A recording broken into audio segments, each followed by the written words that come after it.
Hello and a very warm welcome to this edition of Insight. And Insight today we are going to talk about the UN's report on the state of food insecurity in the world 2013. Well, according to the report, the number of world hungry has dropped to 1 in 8 people, making the goal of halving the hunger by 2015 possible despite the continued problems in sub-Saharan Africa and Southern Asia. But interesting would be how India is going to be figuring out in these statistics, in the data that has been revealed, because let's not forget that we are the third largest economy in the world, housing a third of the world's poor, and there are some other problems also that the country faces, along with, of course, the problems that this particular region also faces. We'll talk about all of that in this edition of Insight.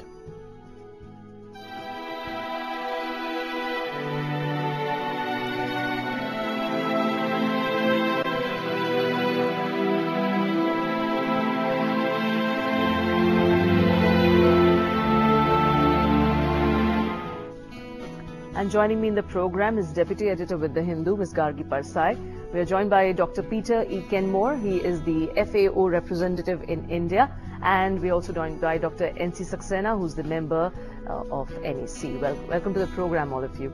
Let's start the discussion with you, Dr. Kenmore, because there are some very interesting aspects that have come out of it. But the major thing, which every other report is talking about, is that the hunger, it has in fact come down. It is now just 1 in 8 people.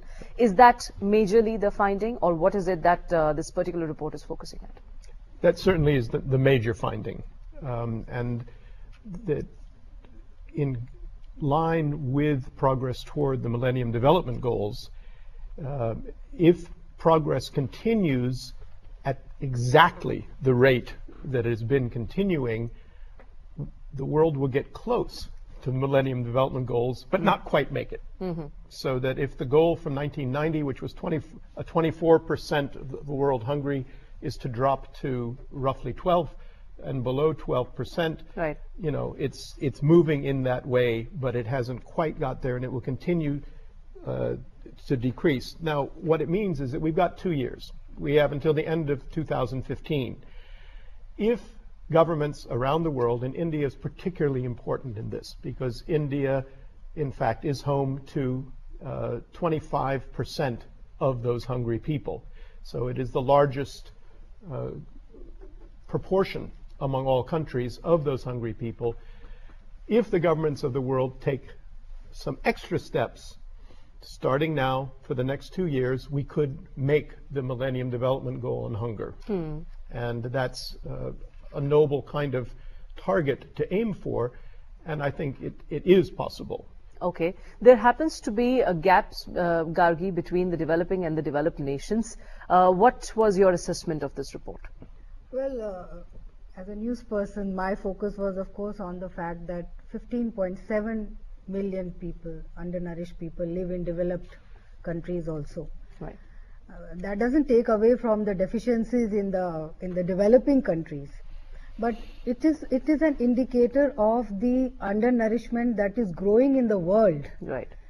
Normally, India is at the receiving end of all such reports and all such, quite justifiably so. I wouldn't say that things are all fine here, but this is a real pointer that the situation, that the global economic situation, the recession in the developed countries have taken their toll. The high food prices have taken their toll, and it is showing in these statistics that have come out of these food agencies report. Okay, Dr. Saxena, we know that poverty, hunger, these are not just the phenomena limited to a certain countries. Here there can be, of course, disparities between the figures, the quantum of or the percentage of people falling below poverty line or facing hunger between the developing and the developed nations, but it remains a global issue. How do you assess the findings of these reports, sir? First of all, in the report, FAO uses a calorie norm, which is different from ours. They use 1800 calorie norm, whereas, as you know, in India, sometime in the 70s, we had fixed a norm of 2400 for rural area India and 2100 in urban area. But one could also argue that over the years, calorie requirement in India may have gone down because the lifestyle has changed. One doesn't have to do so much of manual work now. But the sad part is that when you look at India, in the 90s, of the total number of hungry people in the world, according to the FAO norm, 23% were in India, and 23% were, 25% were in China. In India, the proportion has gone up from 23% to 25%. Right.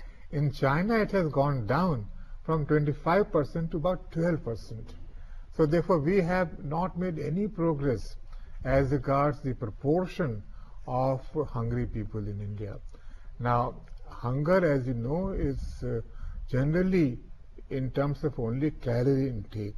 If you also look at the essential vitamins and micronutrients which are needed, which result in stunting, then you will find that undernutrition in India is very high.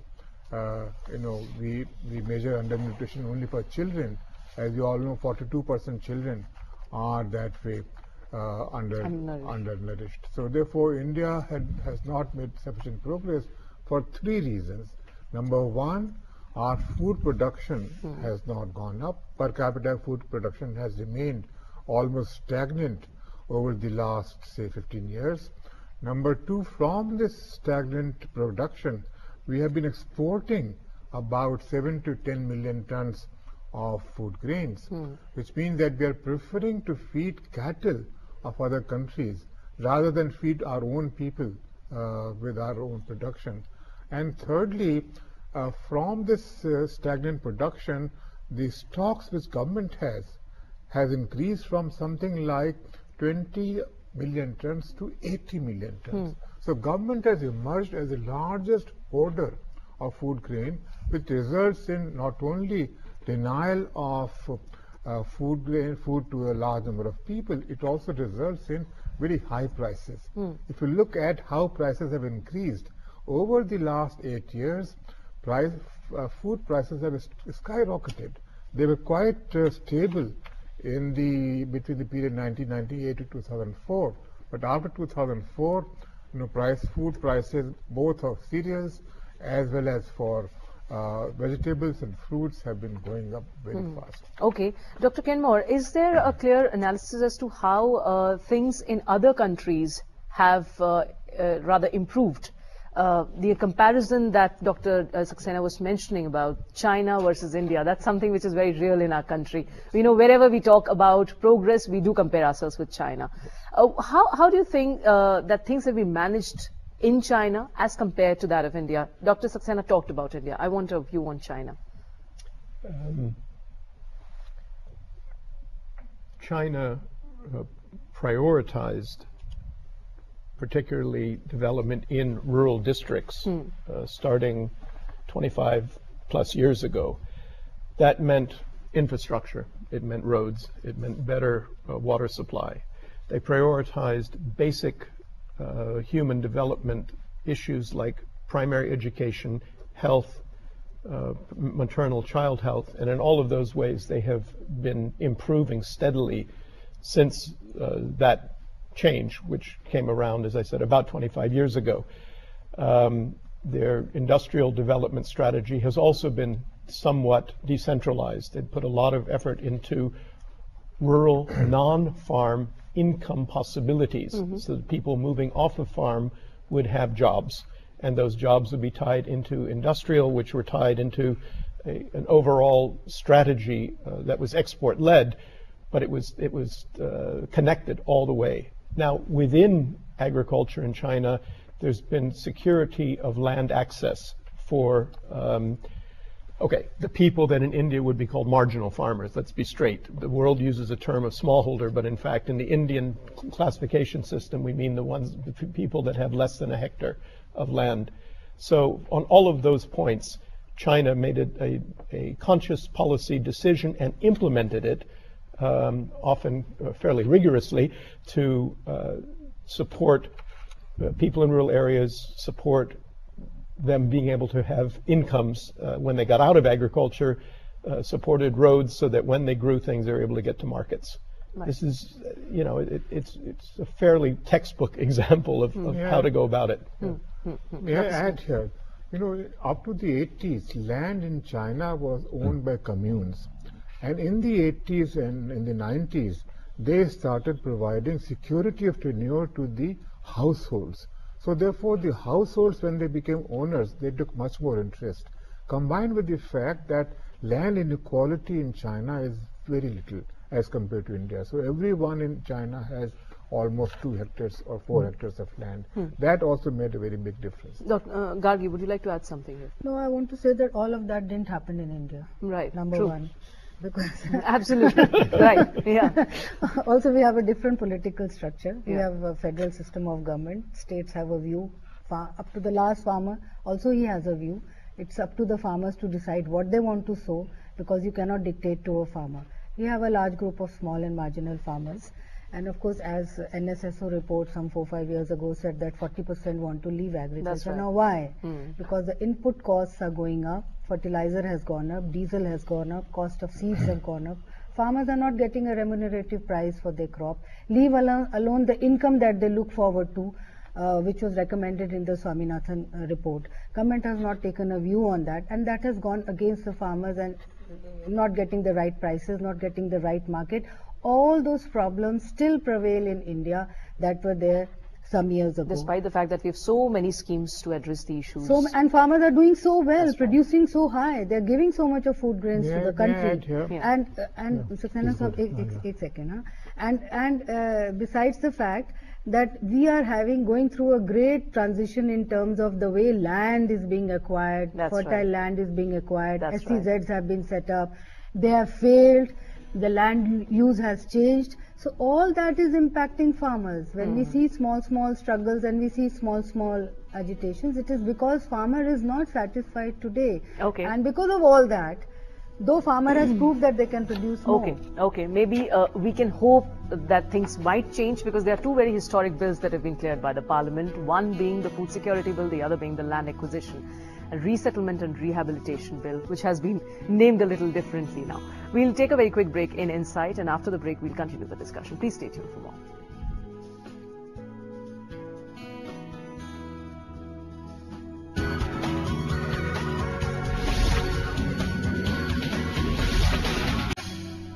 Welcome back. In Insight today we are talking about the UN's report on the state of food insecurity in the world.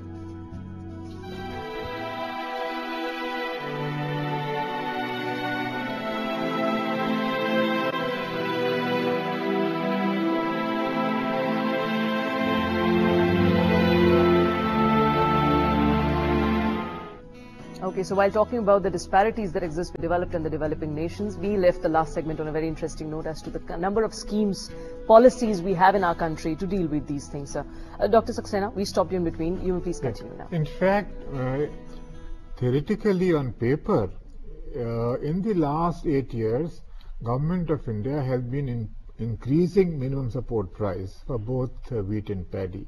So therefore, it looks very good. But unfortunately, when it comes to paddy, there is no paddy procurement by government in poorer states, whether it is UP or Bihar or West Bengal or Assam or Orissa. You find that in these states, paddy is being bought by the rice millers, and rice millers supply to government. So therefore, the price which Punjab farmers get for paddy is not the same price which Bihar farmers get. In fact, Bihar farmers get only half or 60% of what Punjab farmers get. So Right. poorer farmers are being penalized, whereas better off farmers who are using one form of capital to produce output are being rewarded. So our paddy procurement is also is not very good. Then all combined with the fact that a large number of schemes for agriculture have not borne fruit. In fact, evaluation shows that they still have not reached the small farmers or women farmers, because very large number of land is not being cultivated by women. Women extension doesn't reach them, credit doesn't reach them. So therefore, there are these problems because of which crop agriculture is doing very badly in India. If you look at how the crop agriculture index has gone up, it is rising only at about 1.2 to 1.5% per annum. which means just less than the rise in population. But India is doing quite well in fisheries, horticulture, and dairy development. These are three sectors in agriculture which are doing quite well. But a large number of people are dependent on crop agriculture, where I think we need to really do a lot of work. Combined with the fact that in monocropped areas of central India, there is no focus on watershed development. So the approach has to be very different, because in eastern India or western India, you could focus on the individual as the farmer. But in central India, you have to focus on the community. Because unless the community participates, your watershed, your structures will not be sustained. So that is again missing. Okay. Dr. Kenmore, India in fact throws a very interesting picture, because when you compare the south to the north or the east to the west, you find different, you'll find different kind of soils, you'll find a different pattern of farming, agriculture being of course the mainstay of Indian economy.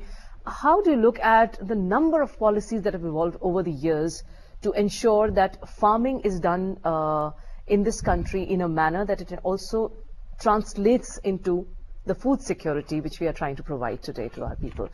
How do you look at that approach, and how do you separate that from the view the other countries have been taking in this regard?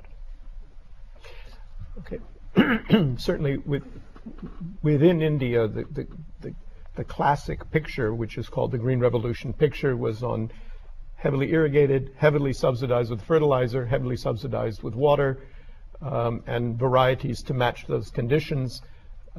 And as Dr. Saxena just said, and I agree completely, tremendous procurement possibilities, especially in northwest India, where the farmers basically everything was trucked to their door and trucked away. Yeah. Okay, clearly that wasn't the case in many other parts of India. Now, the only thing I would like that would go further than Dr. Saxena said, he talked about watershed, and it's absolutely right. Why? Because the majority of farmers, as well as land in India, is what are called rain-fed. Yeah. And that means they don't have irrigation. They may have a little bit of kind of preventive irrigation a few weeks of the year, but it's basically a rain-fed situation, which means that soil type variation is tremendous. The kinds of the crops and varieties that are going to work are going to be a different range than if you're irrigated. Productivity can certainly go up, but it needs to be more finely tuned. It has to be tuned to the specifics.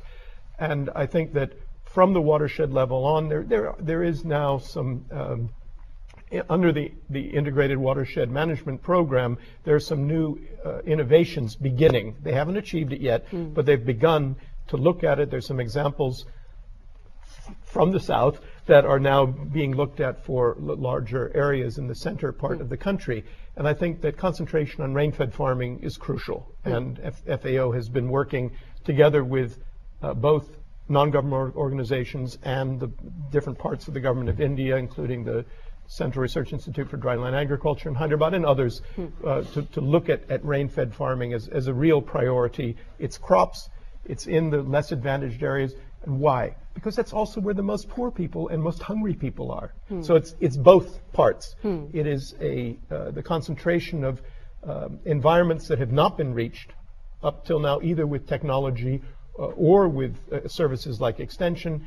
It's the poorer people, poorer households, and the hungrier households. I think one part that we will probably get into, especially in the context of the National Food Security Bill, is the possibility of linking production, particularly by smallholders and the marginal farmers, to supplying the safety net schemes, right, so that those poor farmers get a better price for what they're growing, and they're more certain of getting that. So you have sort of a local food security system that can be built up starting from where we are now, and I think that's something that could definitely be looked at as a way forward.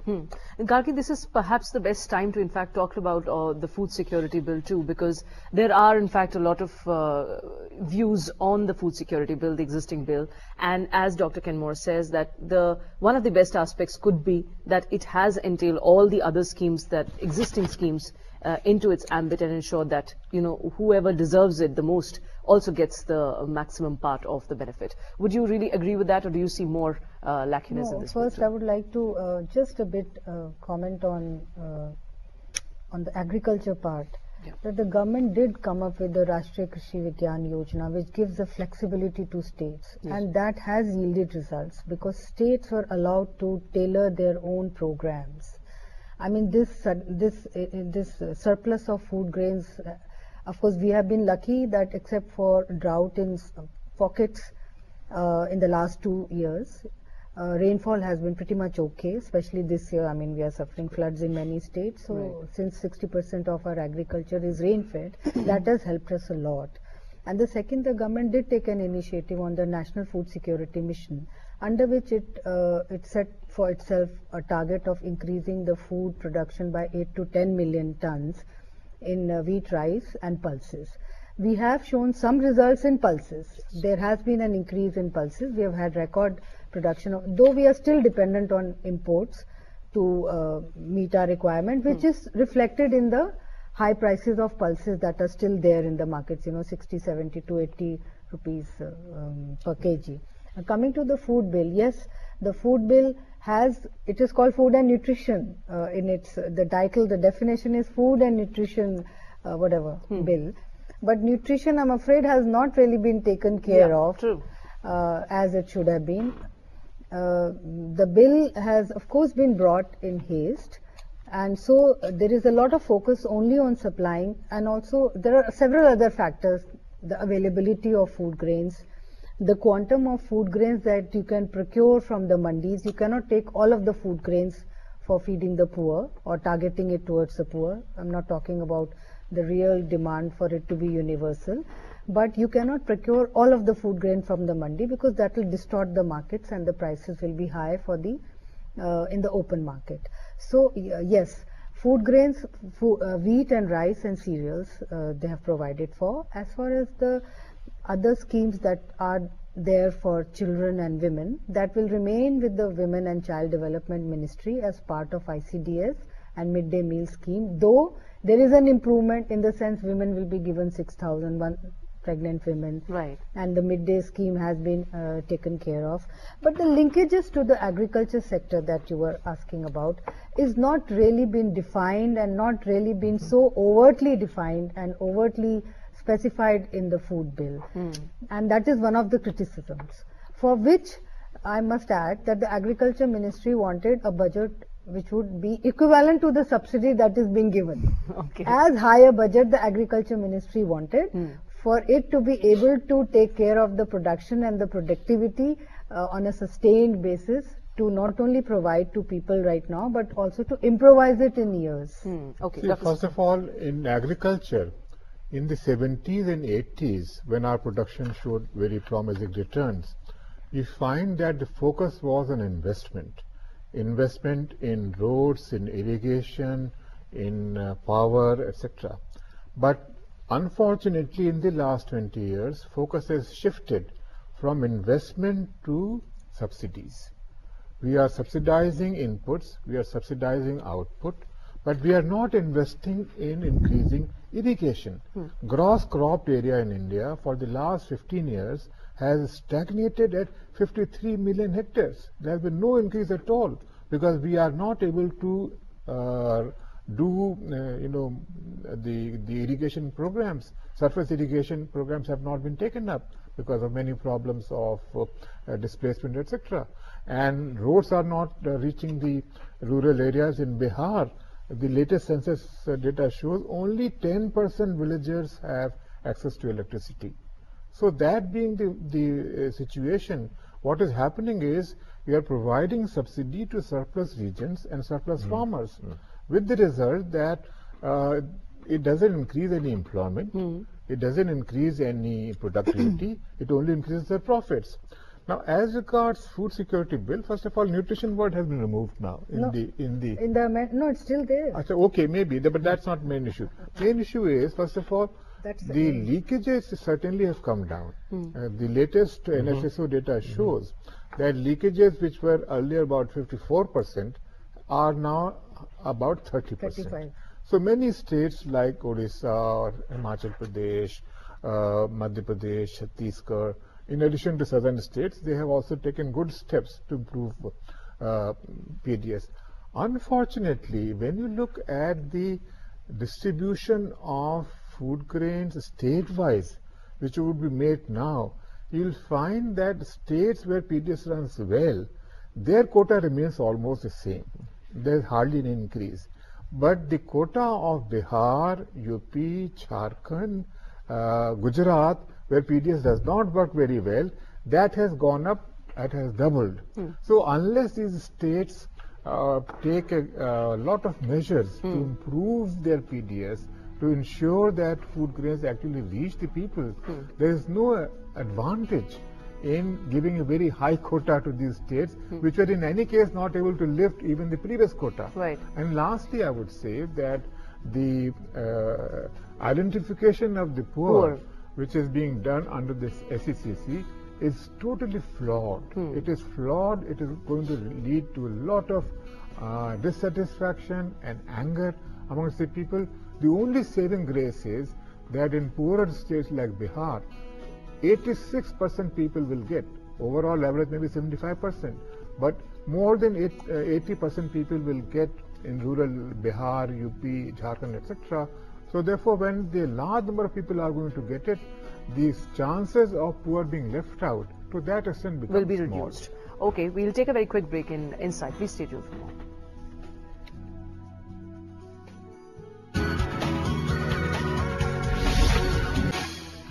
Welcome back. In today's edition of Insight, we are talking about food insecurity in the world.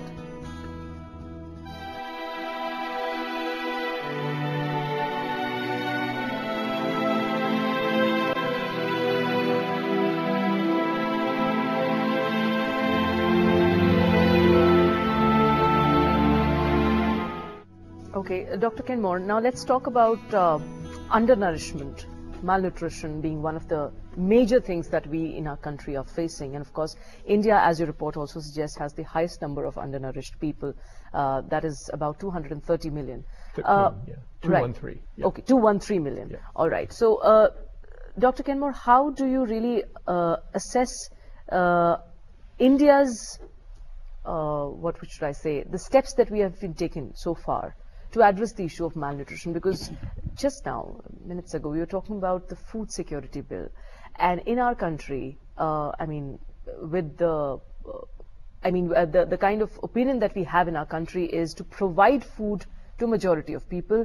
Nutrition, of course, is an important aspect, but that's secondary. First thing is to provide food to people. How do you look at that aspect? The report looks at 4 dimensions of food security. The dimension covered by the food security bill in India is predominantly what's called access, which is, can a household get the food from the market or however the system does it to the second dimension is what's called availability, and that's what we were talking about on the agriculture side. And that once India has exceeded 257 million tons of food grains, right. The availability, at least at the moment, is very good. So that leaves 2 dimensions.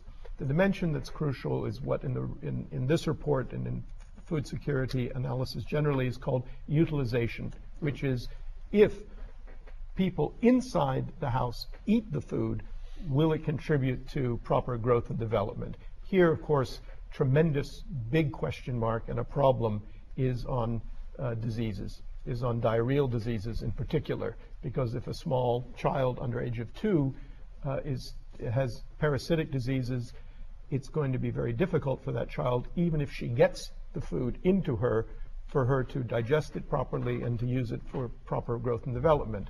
Even more at risk would then be during pregnancy, the developing fetus inside, again, very, very vulnerable to problems if the mother is infected with a parasitic disease. The question of sanitation is a huge one. We don't want to go into all of the details on it, but there is no question that the prevalence of stunting not just in India, and that's interesting, across all countries in the world, is associated with, the prevalence of stunting is associated with lack of access to toilets, to proper toilets. And that goes whether you're in sub-Saharan Africa, whether you're in Southeast Asia, in all of these places, but also in India. That's a crucial part of that. Then, what kind of food, not just the tons, but what kind of food is being grown? And the micronutrient question, where there are different kinds of initiatives across India for, on the one hand, very much food-based, with what have traditionally been called coarse cereals, but which are now being called nutri-cereals, the bajra, ragi, jowar. This kind of cereals carry more micronutrients to begin with, and different kinds of plant breeding, including by ICAR, the Council of Agricultural Research, and others around the world, have improved by normal breeding methods, have improved the availability of things like iron and zinc in those cereals. And there's some interesting new results coming from Karnataka with some of the pearl millets, from some of the bajra, to suggest that also is a possibility. But there's also supplementation. When you make the example, one could do for the ICDS programs, for the midday meal programs, right, when you make the food up, to use cereals that have had some supplementation put into it. The fourth and final dimension then is what's called sort of resilience to vulnerability, and that means price shocks, or it means increasingly climate change, and what's going to happen with extreme weather events, which means that if the food production, the availability may look fine, but then you get more cyclones in a year along the Orissa coast or something like that. Or if the drought spreads and gets worse. We've been very fortunate, but it is something that has to be thought about. And that's the fourth dimension of of food security. The report, I think very importantly, explains that better than previous years, and explains the different indicators that are available in global statistics for those dimensions of availability, access, utilization, and susceptibility to vulnerability to shocks, and what can be measured and added up. And so those data have been getting collected, but it hadn't been explained well, and this year's report explains it very nicely and connects it to what the UN as a whole is calling the Zero Hunger Challenge. A year ago, the Secretary General of the United Nations, together with all of the food associated agencies, set out a Zero Hunger Challenge that has 5 pillars of eliminating stunting, 100% access, sustainability in systems, increase the marginal farmers' incomes, and finally doing something about food waste. And we've seen some interesting coverage in the past month also on the food waste issue. It's not just the lack of food coming into the households, it's also the water you used, the carbon you released, and all of the environmental footprint that went into growing that food, which if it gets wasted is just additional problems in terms of climate change adaptation and stresses on the environment. So I think that zero hunger, which has been approached in some countries, particularly in Latin America, like Brazil, that kind of a program is something which should begin to be on the radar screen as a good possibility.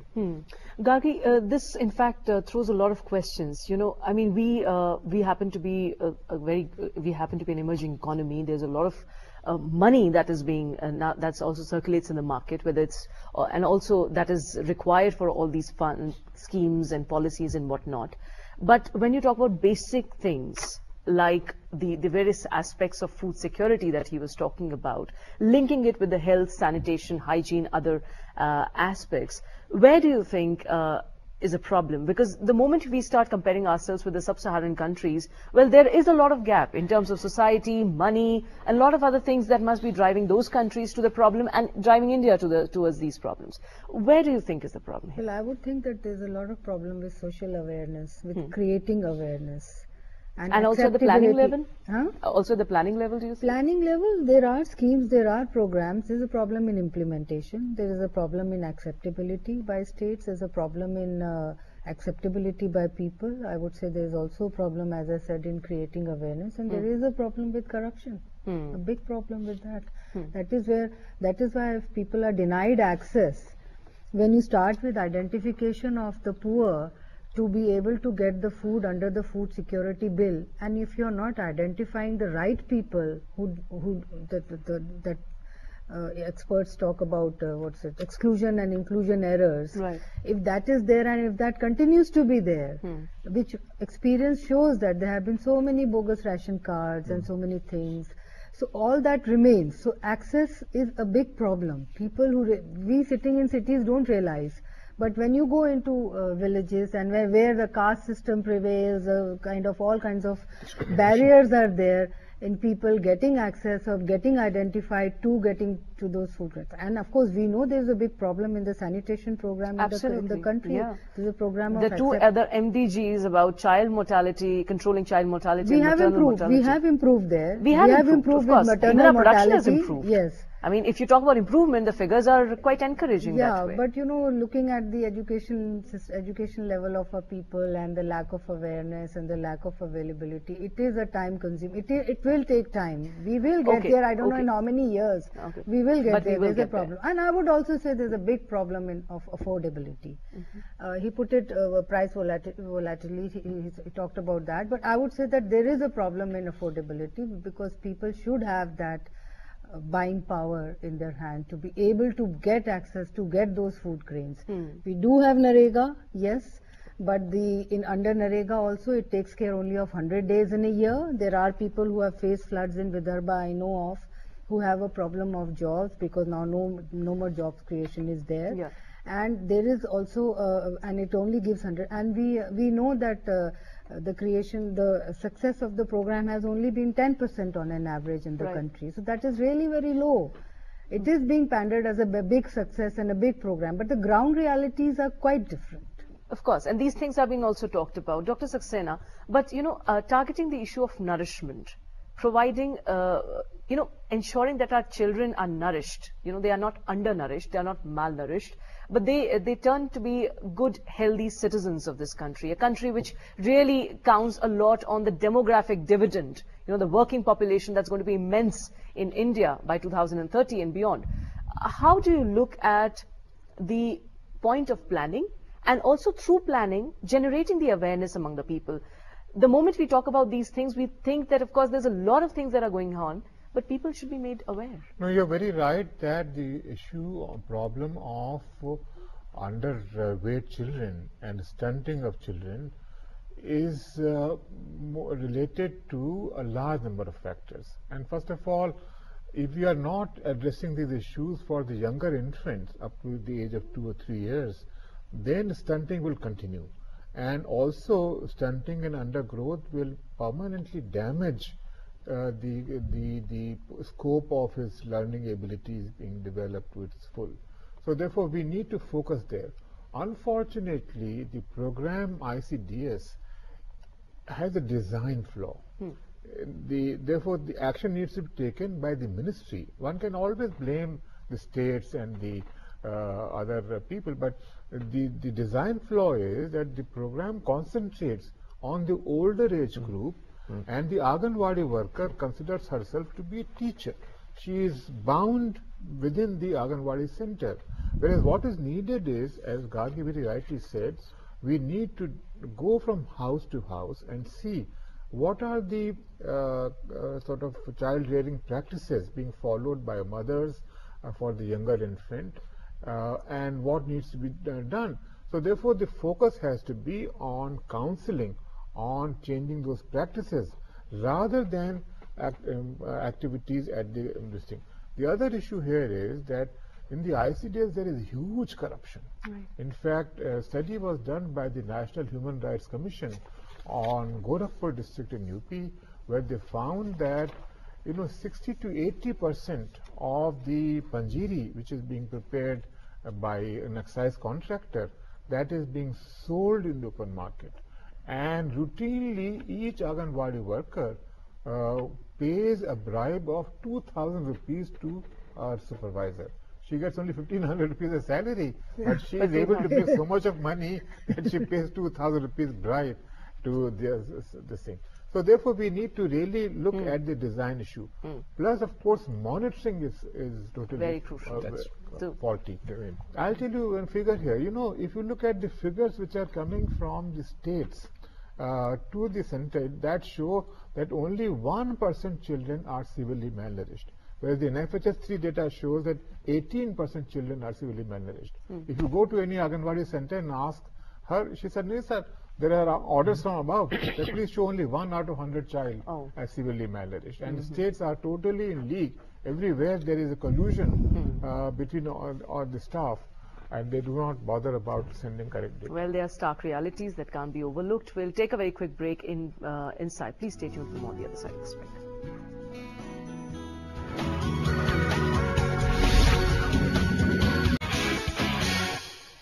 Welcome back to Inside. And Inside today we are talking about the countries, the efforts that are required by the nations to deal with hunger.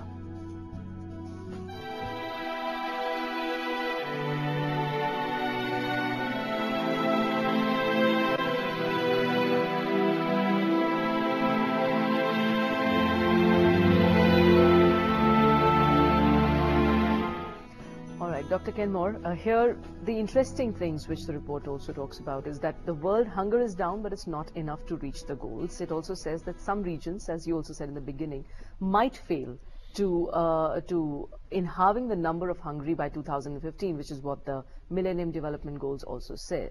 But important would be the efforts that the developing countries need to put, sir. Yes. And that's where comes one of the important things that you just talked about in the last segment, which was climate change. Something which the developing countries strictly fighting against, because if it's about development, it's also about keeping pace with other nations, but not at the cost of harming our own environment. How do you look at this factor influencing the steps that we might have to take?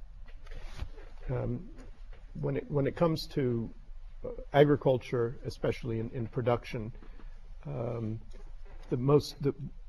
the soonest to appear impact, the impact that we'll be seeing first are in extreme weather events. More storms, more frequently, sometimes severity, cyclones, that sort of, and that's number one. Number two, and we're seeing this in programs that we're working in the field right now in Andhra Pradesh, but we'll be expanding it to some other states more in the center, is a change in the distribution of rainfall. You may get the same total millimeters of rain in a year, but if it arrives on fewer days, that means that the uncertainty of how much you're going to get week by week goes up.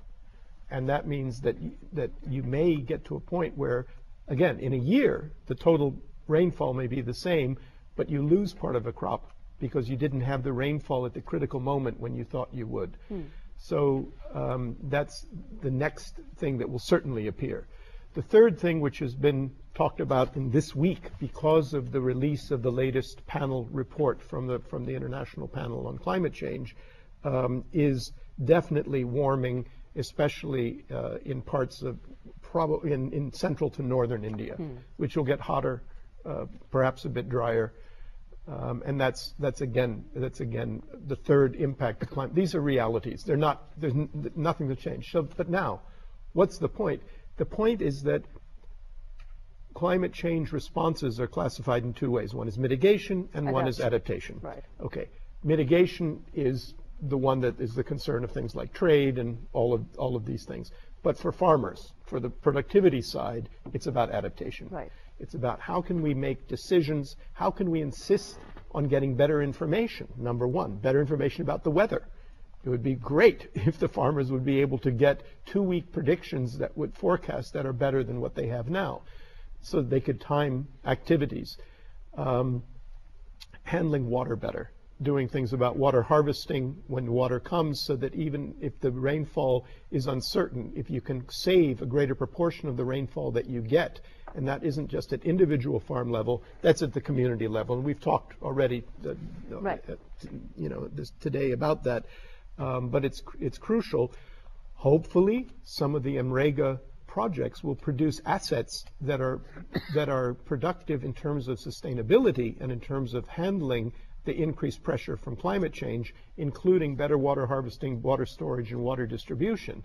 And so linking up the employment guarantee scheme public works to a landscape vision for local sustainability and adaptation so that the water is better available during crop seasons is a goal that's within reach. And that's the sort of thing that should definitely be prioritized. Okay, that's certainly the root of the whole thing. If we approach that very effectively and efficiently, we might certainly be able to tame the problem before it really escalates. Yeah, but I think also that very importantly we have to invest in research and development in agriculture to be able to develop technologies and to be able to develop varieties that are drought resistant, which is happening also, that are drought resistant and flood resistant. Timely forecast and effective forecast of the weather is very, very crucial to the farmer, especially when 60% are in the rain-fed area. That we are still in the process of doing that. We haven't really quite reached there. And like, you know, there are pockets where, you know, you send SMSs to farmers. I mean, there can be one aspect that not all farmers do have mobiles, but some do.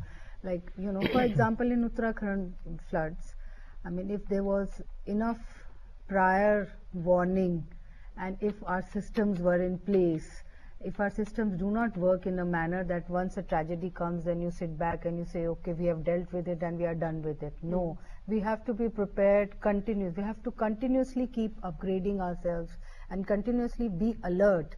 That is what is required, really. What about including the farmer into the planning process? Because I personally think that trusting the conventional wisdom that a farmer possesses is also one of the most important keys. Because let's not forget, before diving into the stage of green revolution, we have had farming even then, and even post that, we know that what Dr. Swaminathan had suggested, you know, sharing a common pool between 2-3 farms and ensuring that the water supply is maintained.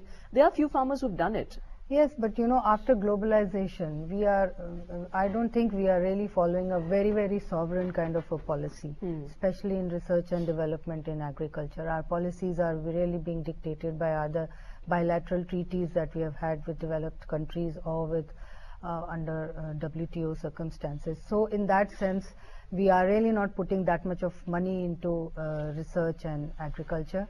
And as far as including the farmers is concerned, yes, I mean, this has been a long-standing complaint of the farming community, that even in the process of budget formation, the real grassroots farmers, the farmers who are there, who are aware of the problems, are really not included, are not even consulted.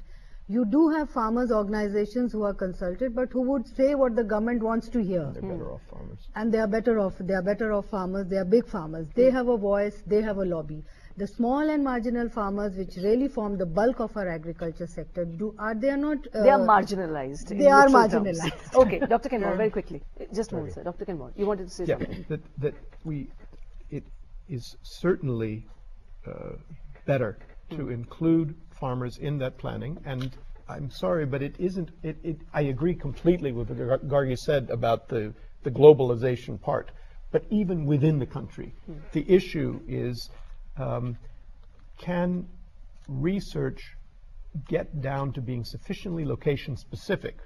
For example, making better use of the network of farm science centers, the KVKs, that are in every district in the country, but are often too much just demonstrating technologies that were produced centrally instead of listening to farmers and understanding what the priorities of the farmers in their own district are and adjusting their research plans to that. So I support that we should have research development, but it should be location specific. Need-based, as we used to call it. I'll just take 2 brief points. One is that politically it is very difficult to stop mining of groundwater, which is being done by large farmers. I went to a village in Maharashtra during a drought where water was being supplied by government through tankers for drinking purposes. In the same village, I saw a flourishing sugarcane crop. So the groundwater, which is a collective resource, has been privatized by a few large farmers. Very crucial thing. And you know, the government's responsibility is now to supply water. The other point is, you know, NREGA theoretically says that its goal is drought proofing. Unfortunately, it is not happening for two reasons. Number one, when you disaggregate and look at the states, you find that America is doing very well in Himachal Pradesh, Jammu and Kashmir, Tamil Nadu, Andhra Pradesh, Kerala, where poverty is very little. It's not doing well at all in Orissa, in Bihar, in Madhya Pradesh, except Rajasthan. Rajasthan is the only good verse which is doing well. So therefore, that's one thing. In Bihar, per rural family, government spends only 300 rupees. It is 10,000 rupees in Himachal Pradesh. 10,000 versus 300, that is the expenditure on Narega. The other point is, Narega's monitoring is very poor. So therefore, if you go to a village and find out what happened to the asset which was created 3 years back, no one knows. So, sir, you agree that there are a lot of things, a lot of points that can be gathered from this report, and maybe Yes, it also needs to be implemented so that we Certainly. meet the targets in 2015. Thanks very much for joining us here. Quite a pleasure talking to you. That's all we have for you in this edition of Insight. Thanks very much for watching. Goodbye.